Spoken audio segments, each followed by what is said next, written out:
Glória a Deus. Abra sua Bíblia aí, Efésios capítulo 6. Vamos ler a partir do verso 10. Nós vamos ler, você vai deixando a sua Bíblia aberta, nós vamos compartilhando o texto, né? E vamos meditar na palavra de Deus essa noite. Efésios capítulo 6, a partir do verso 10. Solta o título da mensagem para a gente aí, por favor. Olha lá, prontos para a batalha. Prontos para a batalha. Efésios 6, a partir do verso 10. Aleluia, amém para todo mundo? Glória a Deus. O verso 10 diz assim, deixa a sua Bíblia aberta, ok? Nós vamos lendo, conforme a gente tem costume de fazer, e vamos meditando à medida que vamos lendo os versículos. No verso 10 diz assim, no demais, irmãos meus. Paulo está dizendo assim, no demais, irmãos da IBNA, amém? Está falando para nós, ok? No demais, irmãos meus, fortalecei-vos no Senhor e na força do seu poder. Presta atenção porque esse versículo ensina três coisas importantes para nós. Tudo isso, pastor, num versículo só assim. Presta atenção. Quem é a fonte de todo poder? Diga Deus. Deus. Deus é a fonte de todo poder. Amém? De toda força, né? Onde se fortalecer no Senhor, Ele é o Todo-Poderoso, Ele é a fonte de poder que nós precisamos, amém? Agora, como, né? A segunda coisa, como se fortalecer no Senhor? Diga, buscando forças na fonte, né? É nós, né, que nos fortalecemos nele. Como, pastor? Indo até a fonte de poder que é Deus. Pastor, eu estou andando tão cansado, corre para Deus. Pastor, eu estou andando tão desanimado, tão cansado ultimamente, não estou querendo nada com Deus, estou querendo nada com a igreja. Deixa eu te falar, quanto mais você se afastar de Deus, mais fraco você vai ficar. Se afastando de Deus, se afastando da palavra, se afastando da comunhão, o que acontece com a pessoa? Vai ficando mais fraca. Ah, pastor, eu estou andando meio deprimido, corre para Deus. Pastor, eu estou com tal problema para resolver, com tal dificuldade, corre para Deus. É lá que você vai renovar as suas forças. Pastor, eu estou doente, a fonte é Deus, para a sua cura, para a sua renovação, amém? Então, eu estou andando ansioso, pastor, corre para Deus, querido. Então, nós aprendemos que todo o poder está em Deus, e nós aprendemos que nós nos fortalecemos nele. Presta atenção no que Paulo diz. Paulo diz assim, irmãos da IBNA, fortalecei-vos no Senhor. Ele está dando uma ordem para nós. Deus é o poder e nós nos fortalecemos nele. Às vezes a gente está esperando Deus fazer coisas que Ele já fez. Porque a gente fica esperando assim, dentro de casa, trancado no quarto, deprimido, e a gente diz assim, Deus vai renovar minhas forças. Deixa eu falar uma coisa para você, não é Deus que dá força para você, é você que busca força em Deus. Aleluia. Porque se você falar assim, Deus é que me dá força, e você está andando fraco, deprimido, abatido, deixa eu falar, Deus está falhando com você então. E quantos aqui acreditam que Deus não falha? Eu acredito que Deus não falha. Então a ordem é clara, você tem que buscar forças na fonte que é Deus. Aleluia. Estou cansado, estou isso, estou aquilo, corre para o Senhor, corre para a comunhão, corre para a palavra, se encha da palavra, exerça fé, busque forças em Deus. Amém? Então Deus é poderoso. A terceira coisa que nós aprendemos nesse versículo, Deus é poderoso e Ele quer que você seja também. Deus tem todo o poder e Deus quer que você esteja cheio de força também. Ele diz assim, fortalecei-vos no Senhor e na força do seu poder. Ele deixou escrito para nós. A fórmula do sucesso, a fórmula para andar forte é buscar no Senhor. Amém? Verso 11 vai dizer assim, e revesti-vos de toda a armadura de Deus, para que possais estar firmes contra as astutas ciladas do diabo. Então olha só, com a armadura eu estou firme, e sem a armadura, fraco, abatido, vulnerável às ciladas que o diabo tenta contra nós. Poucos dias atrás o pastor Joel pregou e ele disse uma verdade, ele falou, sem o poder de Deus, nas nossas vidas, nós estamos vulneráveis, o diabo está levando vantagem. Então nós precisamos buscar forças no Senhor, nos fortalecer nele. Paulo diz para quê? Para que possamos estar firmes. Paulo está dizendo, pega toda aquela armadura para que vocês estejam firmes. Verso 12, porque não temos que lutar contra carne e sangue, mas sim contra os principados, contra as potestades, contra os príncipes das trevas deste século, contra as hostes espirituais da maldade nos lugares celestiais. Presta atenção, tudo que o diabo puder fazer para te atrapalhar a sua vida, ele vai tentar fazer. Ele vai fazer contra você tudo que ele puder fazer. Por quê? Porque esse é o papel dele. Ele vai querer atrapalhar a sua comunhão com Deus. Ele vai querer fazer você pecar. Ele vai buscar coisas onde sabe que você é mais vulnerável e ele vai fazer exatamente ataques contra você, contra a sua vida, contra a sua família, naqueles lugares que ele vê que a gente está mais vulnerável. E vai acontecer. Aconteceu hoje, daqui a pouco acontece de novo. É assim. Foi assim com Jesus, lembra? Quando Jesus sofreu a tentação no deserto, lá no final Jesus em tudo saiu vitorioso, mas o que a Bíblia diz? E o diabo se ausentou dele por algum tempo. Ou seja, significa que depois o diabo foi tentar ele de novo. Se ele fez isso com Jesus, ele vai fazer contra mim e contra você. Mas assim como Jesus estava firme na palavra, nós precisamos estar firmes também. O que a Bíblia diz lá em Mateus 26, verso 41? Vigiai e orai para que não entreis em tentação. Aleluia. Isso é ficar firme, isso é vigiar. Pouquinho atrás aí no capítulo 4 de Efésios, Paulo vai dizer, não deis lugar ao diabo. Como que eu faço isso, pastor? Vigiando, orando, permanecendo firme na palavra, buscando forças em Deus. Lembra do assunto? Qual que é o assunto que Paulo está falando? Poder, força, autoridade. Está onde? Em Deus. E nós temos que ir nele para estarmos assim, firmes. Aleluia. Verso 13. Portanto, tomai toda a armadura de Deus, para que possais resistir no dia mau, e havendo feito tudo, ou vencido tudo, algumas traduções, ficar firmes. Aqui nós aprendemos mais duas coisas. Primeiro, Paulo está dizendo assim, tomai toda a armadura.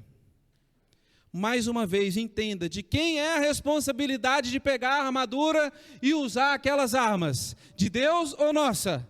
Nossa. Deus não vai pegar aquilo que Ele já providenciou e colocar em você à força. Não. A ordem é tomai.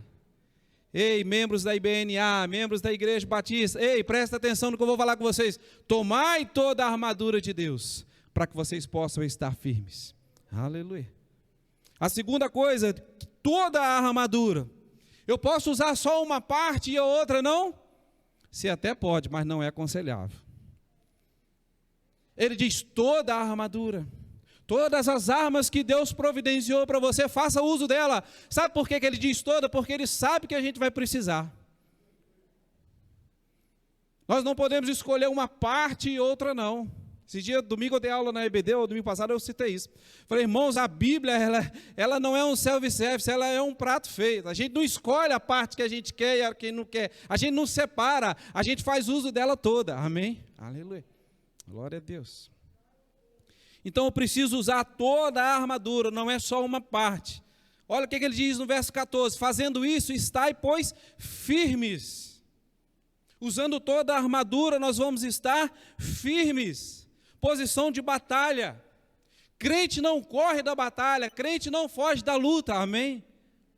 Crente não, isso não é atitude de crente. Tem muito cristão virando as costas para Deus. Cuidado, vai ficar desprotegido.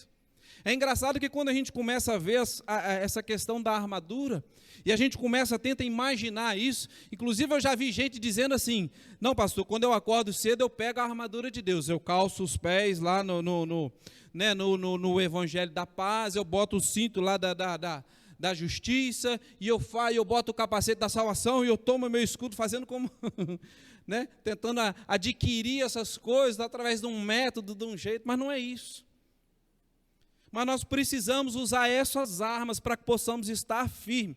E quando você imagina essa armadura, deixa eu falar para você, a armadura só protege a parte da frente, não tem nada das costas. Então, quando o crente vira as costas para Deus, e ele sai em direção oposta de Deus, o que está acontecendo? Ele está desprotegido. Precisamos usar toda a armadura de Deus, para possamos estar, em posição firmes, em posição de combate. Quando o problema chegar, como que o problema tem que encontrar o crente? Firme. Não é deixar para se revestir na hora que o problema chega. Não, é antes. Aleluia. É antecipar o problema. Se você sabe que tem algo vindo, que tem algum problema, aí mais do que nunca precisa ser rápido. Mas ainda que você não veja um problema no horizonte, deixa eu falar para você, permaneça firme no Senhor, porque uma hora vem a dificuldade, uma hora vem o problema, uma hora vem a tentação. Dardos inflamados do diabo, as ciladas, astutas as ciladas que ele tenta contra nós. Gente, deixa eu explicar algo para você. A armadura do cristão, ela é uma metáfora, é uma linguagem, é uma figura de linguagem. É uma expressão que Paulo usa. Paulo usa dois elementos comparativos. O Márcio citou aqui. Márcio diz assim: Jesus é a luz do mundo. É uma metáfora. Ele está fazendo uma comparação. Jesus disse assim: eu sou a luz do mundo. Por quê? Porque ele é a luz que os homens precisam, para encontrar o caminho, para encontrar a salvação. Jesus disse assim: eu sou o pão da vida. Não significa que Jesus é um pão, mas Jesus é aquele que tem o poder de matar a fome espiritual do homem. Amém? É uma metáfora. Da mesma maneira, é a armadura do cristão. Então, o que ela representa? São alguns elementos que a vida cristã nos dá para nos mantermos firmes, prontos para a batalha. Para nos mantermos firmes, em posição firmes, para quando o problema chegar, nós usarmos essas armas para nos defender. Entende? Então são princípios que a vida cristã nos dá para que possamos nos manter firmes na vitória que Cristo conquistou para nós na cruz. Olha o que ele diz lá, verso 14: estai, pois, firmes, tendo que cingido os vossos lombos com a verdade. A primeira arma é a verdade. Crente anda de mãos dadas com a verdade. Crente anda de mãos dadas, algumas traduções diz com sinceridade. Gente, não pode haver vida cristã sem sinceridade, sem ser sincero com Deus, sem ser sincero comigo mesmo e sem ser sincero com o próximo. Crente anda firme com a verdade. O diabo é o pai da mentira, o diabo quer trazer engano, o diabo quer trazer confusão, tentar distorcer a palavra, mas nós andando na verdade, nós estaremos firmes quando esse ataque chegar. Não vai nos afetar. Por quê? Porque nós andamos na verdade. O que é a verdade? Deus é a verdade? Estou com Deus. Aleluia. A palavra de Deus é a verdade? Estou com a palavra de Deus. Inegociável, querido. É uma arma que Deus preparou para nós, a verdade. Crente tem que andar de mãos dadas com a verdade. O diabo nunca vai conseguir inserir uma mentira dentro da sua vida se lá estiver cheio das verdades de Deus. Aleluia. Ele vai bater com a cara na porta. Não, diabo, aqui dentro não entra mentira, não. Aqui dentro só entra a verdade, aquilo que eu creio, aquilo que a palavra diz. Aleluia. Então Paulo diz: tendo cingido os vossos ombros com a verdade. E ele continua: e vestida a couraça da justiça. O que a couraça protege? Diga: o coração. Crente tem que guardar o seu coração. Cada um guardar o seu. Coração de crente não é depósito de lixo. Coração de crente não é depósito de mentira do mundo. Coração de crente não é para Satanás colocar porcaria lá dentro. Coração de crente é para se encher da palavra de Deus, das verdades declaradas aqui. Então guarde o seu coração. Pastor, o mundo é injusto. Não importa, Deus é justo. Aleluia. Pastor, o mundo é isso, é aquilo, não importa, Deus sabe o que faz, Deus sabe trabalhar pelos seus filhos. Aleluia. A couraça da justiça, ou seja, protegendo o coração. Nós fomos justificados em Cristo Jesus, nós cantamos isso, ei, Cristo perdoou os nossos pecados, aleluia. Nós vamos ter essa consciência, quando o diabo vier atacar, falar para nós dos nossos erros, diga para ele, ei diabo, aqui não, eu sou justiça de Deus, Deus perdoou os meus pecados. Porque andando nessa verdade, andando em justificação, andando na justiça de Deus, querido, você está protegido contra as ciladas do diabo. Você foi feito justiça de Deus, a sua posição de justo te dá forças para vencer o inimigo. Não importa o que o diabo falar, não importa as mentiras que ele contar, você diz para ele, eu sou lavado no sangue do Cordeiro, ele apagou os meus pecados, perdoou as minhas iniquidades, a dívida que eu não podia pagar, ele pagou para mim, cravou ela na cruz, olha para a cruz, diabo, porque lá você vai ver os meus pecados lá. Jesus pagou por eles, aleluia. Proteja o seu coração, querido, couraça da justiça, guarde seu coração contra as mentiras do diabo. Porque é assim que ele trabalha, é assim que ele ataca. Verso 15, calçado os pés na preparação do evangelho da paz. Querido, evangelho significa boas novas. O evangelho traz paz para o homem, a pregação do evangelho traz a paz que o mundo precisa. Você pode ir a um psicólogo, você pode ir a um psicanalista, um analista, o que for, ele pode melhorar a sua vida, mas paz verdadeira, deixa eu falar, é só quando o evangelho entra dentro do homem. O que muda o homem é o evangelho. É por conhecer o evangelho que hoje nós podemos ter paz com Deus. Que hoje nós reconhecemos, a cruz, nós reconhecemos o sacrifício de Jesus. O mundo precisa conhecer esse evangelho que nós conhecemos e nos alegramos nele. O mundo precisa conhecer também. E nós que já conhecemos precisamos nos manter firmes nele. Porque o evangelho diz assim para mim e para você, antes inimigos de Deus, agora família de Deus. Filhos de Deus. Guardados, protegidos, abençoados. Aleluia. Temos um Deus que trabalha por nós. Se Deus é por nós, quem será contra nós? Eu poderia perguntar para você assim, quem será contra nós? Você iria fazer uma listagem enorme.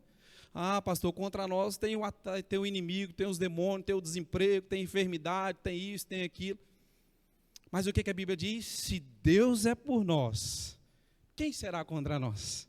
Não importa. Você tem Deus trabalhando por você, querido. Você já é vencedor. Aleluia. Verso 16, tomando sobretudo o escudo da fé. O que escudo representa? Proteção. Quer se proteger do diabo? Use a fé. A fé na palavra de Deus nos protege contra os ataques. A fé, querido, é tudo que nós precisamos na hora da tentação. Na hora da dificuldade, na hora do ataque. Nós vamos andar em fé. Não fé, uma hora tem fé, uma hora não tem fé. Não, querido, a fé ela tem que ser o estilo do justo. Andar por fé, viver por fé, fé na palavra, fé em Deus, fé nas promessas, fé no Deus que trabalha por nós. Aleluia. Exercer fé. A Bíblia, o escritor de Hebreus vai dizer para nós, olha, sem fé é impossível agradar a Deus. Às vezes nós estamos tentando agradar a Deus de tanta forma. Mas o mais importante nós não fazemos, que é exercer fé. E Deus já providenciou essa arma importante para nós. A Bíblia diz que uma porção de fé foi colocada dentro de cada coração.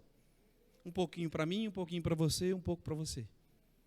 E qual é a nossa obrigação? Exercer fé. Fazer, acrescentar essa fé. Paulo vai dizer lá, como é que eu aumento a minha fé, pastor? Paulo traz a revelação lá em Romanos 10, 17, ele diz assim, porque fé vem por ouvir e ouvir a palavra de Deus. Aleluia. Ouvir as verdades que aqui contém, sejam elas escritas, cantadas, pregadas, você precisa estar em sintonia ouvindo essa verdade o tempo todo. O contrário também é verdade, as notícias do mundo, coisa ruim, vai te afastar de Deus. O diabo vai tentar dizer para você, te enganar, falar assim, você está sem proteção, o mundo está assim, está perigoso, e é isso e aquilo. Mas você tem que andar na verdade, na palavra de Deus. Não deixe que as mentiras do mundo roubem a sua fé. Por isso tem tanto crente desanimado, ansioso, porque dá muito ouvido às notícias do mundo e pouco ouvido às coisas de Deus. O crente é ligadão, tem crente desanimado. Por quê? Porque ele está ligadão, ele sabe tudo quanto é notícia ruim que acontece no mundo. Mas ele não ouve aquilo que Deus está fazendo. Aleluia. Então precisamos, tomando sobretudo o escudo da fé. No verso 17 ele vai dizer assim, tomai também o capacete da salvação. Salvação, o capacete protege a cabeça. Ou aquilo que nós acabamos de falar, cuidado querido, guarde o seu coração, guarde também a sua mente. Porque é na sua mente que o diabo vai trazer ataques. É na sua mente que o diabo vai tentar convencer você de que você não é filho de Deus. De que você não foi perdoado coisa nenhuma, justificado coisa nenhuma. É na sua mente que ele vai atacar a todo instante, mas nós precisamos colocar o capacete da salvação. A obra já foi feita em nós, já foi feita na nossa vida. Então nós vamos guardar o coração e a mente contra os ataques de Satanás. Lá em Romanos capítulo 12, verso 2, Paulo diz assim, e não vos conformeis com esse mundo, não se conformai, não ser igual ao mundo. O mundo pensa diferente de nós, querido, porque o mundo está sob a influência do maligno. Nós estamos sob a influência de Deus, da palavra. E não vos conformeis com esse mundo, mas transformais pela renovação de quê? Da vossa mente. Somente quando eu transformo a minha mente, que eu abro a minha mente para a palavra de Deus, aí sim eu posso experimentar a boa, agradável e perfeita vontade de Deus. Aleluia. Deixa eu falar algo para você, querido, deixa eu te revelar algo essa noite a respeito de mente. Não é Deus, e muito menos o diabo que está no controle da sua mente. Quem controla a sua mente, aquilo que você pensa, é você. É você que escolhe pensar o bem ou o mal, pensar o certo ou o errado. É você que escolhe ficar pensando em Deus ou ficar pensando no mundo. Não é Deus que manda, Deus não está manipulando, muito menos o diabo. O diabo está tentando atacar. Mas nós temos o controle da mente. E o que é que nós temos que fazer? Sujeitá-la a Deus. Mas transformai-vos pela renovação da vossa mente, para que experimenteis a boa, agradável e perfeita vontade de Deus. Então o que eu preciso fazer? Pensar nas coisas boas, nas coisas corretas. Pensar em Deus, nas coisas de Deus, numa maneira de viver segundo Deus. O contrário também é verdade. Se você começar a encher a sua cabeça de pensamento ruim, você vai viver uma vida miserável. Pastor, isso pode acontecer com um crente? Pode. Porque é ele quem decide em que ele está pensando. Então, querido, a palavra de Deus é clara para nós hoje. Paulo vai dizer lá em 2 Coríntios capítulo 10, verso 5, Paulo vai dizer assim, destruindo os conselhos e toda a altivez que se levanta contra o conhecimento de Deus. O que nós temos que fazer? Levando todo o pensamento cativo à obediência de Cristo. Aquilo que vem na sua mente contra conhecer Deus, contra rejeitar Deus, Paulo está dizendo assim, leve esse pensamento cativo à obediência de Cristo. É responsabilidade minha, é responsabilidade sua, pensar conforme a palavra. Então, querido, pensando conforme a palavra é salvação para nós. Pensando conforme o mundo, você está trazendo destruição, é caminho de morte. Então nós precisamos pensar naquilo que é bom, naquilo que é correto, naquilo que é certo. Verso 17, tomai também o capacete da salvação e a espada do Espírito, que é a palavra de Deus. Deixa eu falar algo para você, simples assim, um homem e uma mulher que não conhece a palavra de Deus, ele está fadado ao fracasso. Simples assim. Um homem e uma mulher que não conhece a palavra está fadado ao fracasso. A palavra de Deus, ela é a chave para uma vida vitoriosa. A palavra de Deus é a chave para uma vida abundante. A palavra de Deus é a que transforma o homem. A palavra de Deus é que renova a mente do homem. A palavra de Deus é que traz conhecimento conforme ele tem que andar, de maneira que agrade a Deus. Se não conhecer isso aqui, vai viver conforme as regras do mundo e vai fracassar. Simples assim. Então, querido, como um soldado que se prepara para a batalha, nós precisamos desses princípios do Evangelho de Jesus para nos mantermos firmes na vitória da cruz. Quando aparecer qualquer batalha, nós vamos estar prontos. Por quê? Porque nós andamos em verdade, nós exercemos justiça, andamos em justiça, né? Nós temos o evangelho da paz, nós andamos em fé, nós tomamos posse da salvação e nós vivemos segundo a palavra de Deus. Deus já providenciou todas as armas para mim e para você, para sermos vitoriosos, para estarmos firmes. Agora, quem decide usar é eu e você. Deus não é manipulador. Se Deus fosse manipulador, a história seria bem diferente. Adão e Eva não teriam pecado lá no início. Israel teria aceitado Jesus como Messias. Querido, Deus não manipula ninguém. Ele dá a nós o livre arbítrio de escolha. Quer ser um vitorioso? Quer estar pronto para a batalha? Pega as armas que estão disponíveis aqui e use. Verdade, justiça, evangelho da paz, fé, salvação e a palavra de Deus. E ele continua, verso 18, orando em todo tempo, com toda oração e súplica no Espírito, e vigiando nisso com toda perseverança e súplica por todos os santos. Orando em todo tempo, não é o tempo todo ficar de olho fechado, mas é viver uma vida de oração. Até nos nossos afazeres, até no nosso trabalho, é possível a gente estar trabalhando e orando, estando conectado com Deus. Crente não se desconecta de Deus. Crente está o tempo todo pensando, né, na palavra, está pensando em Deus, está orando. Motivo para orar não falta. Todo dia nós temos que orar, né? Orações de gratidão, pedir perdão a Deus os nossos erros, os nossos pecados, orar pelo próximo. Ele mesmo, Paulo está dizendo aqui, ore por mim, verso 19, para que me seja dada no abrir da minha boca a palavra com confiança, para fazer notório o mistério do Evangelho, pelo qual sou embaixador em cadeias, para que eu possa falar dele livremente, como me convém falar. Então é até uma ordenança. Ei, Paulo está dizendo assim, ore por mim. Hoje ele poderia estar dizendo assim, ore pelos seus ministros. A revelação vem para eles, mas eles precisam de oração. Ore pelos seus pastores, pelos pastores que você conhece, ore pelos missionários, pelos apóstolos, ore por eles, queridos.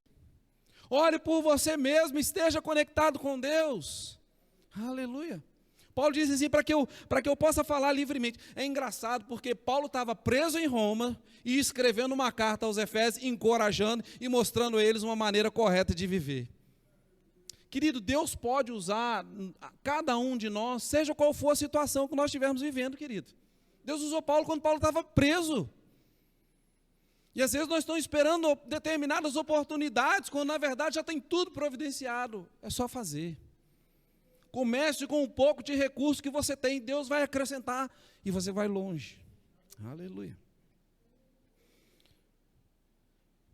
Verso 21, ora, para que vós também possais saber dos meus negócios e o que eu faço. Tíquico, né, irmão amado e fiel ministro do Senhor, vos informará de tudo, o qual vos enviei para o mesmo fim, para que falais do nosso estado, e ele console os vossos corações. Verso 21, paz seja com os irmãos, e amor com fé, ou caridade com fé, da parte de Deus e da parte do nosso Senhor Jesus Cristo. E a graça seja com todos os que amam a nosso Senhor Jesus Cristo em sinceridade. Você ama de verdade o Senhor? Paulo está dizendo assim, graça e paz sobre sua vida.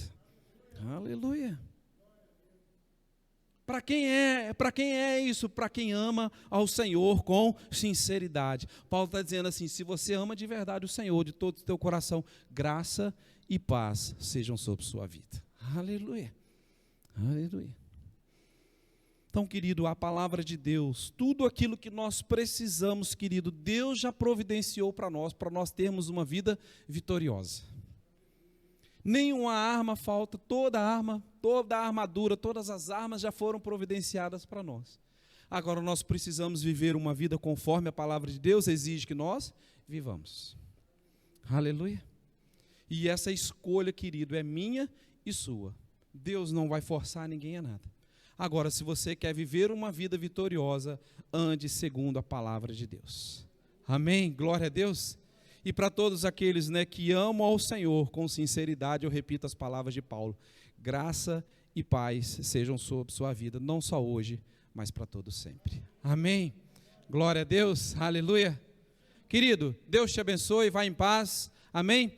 Uma boa noite de descanso, e amanhã às 7h15 estaremos aqui, né, o nosso culto matutino, se você puder estar conosco, é sempre uma bênção buscar o Senhor e orar logo cedo, amém? Vá em paz, Deus te abençoe.